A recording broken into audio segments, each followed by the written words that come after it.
కర్ణాటకలో భారీగా నకిలీ కరెన్సీని పోలీసులు స్వాధీనం చేసుకున్నారు. ఉత్తర కన్నడ జిల్లాలోని దండేలిలో ఓ ఇంట్లో సుమారు 14 కోట్ల అనుమానాస్పద కరెన్సీ నోట్లతో పాటు లెక్కింపు యంత్రాన్ని స్వాధీనం చేసుకున్నారు. గాంధీనగర్ ప్రాంతంలోని ఓ ఇంట్లో గోవాకు చెందిన వ్యక్తి అద్దుకుంటున్నాడు.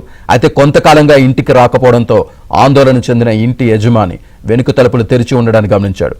దీంతో ఆయనకు అనుమానం వచ్చి పోలీసులకు సమాచారం ఇచ్చాడు.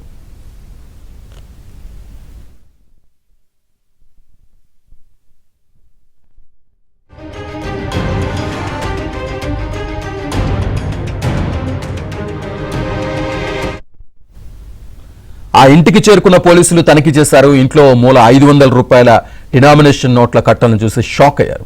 అయితే ఆ నోట్లపై రిజర్వ్ బ్యాంక్ ఆఫ్ ఇండియాకు బదులుగా రివర్స్ బ్యాంక్ ఆఫ్ ఇండియా అని ఉంది.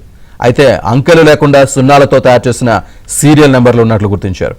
అయితే ఓన్లీ సినిమా షూటింగ్ పర్సన్స్ అని రాసి ఉన్నట్లు పోలీసులు గుర్తించారు. ఆ కరెన్సీ నోట్లను స్వాధీనం చేసుకున్న పోలీసులు కేసు నమోదు చేసి దర్యాప్తు చేపట్టారు. ఆ నోట్లు చట్టబద్ధమైనవి కాదని స్పష్టంగా పేర్కొన్నప్పటికీ ఎందుకు అక్కడ ఉన్నాయా అని తెలుసుకోవడానికి పోలీసులు దర్యాప్తు చేస్తున్నారు.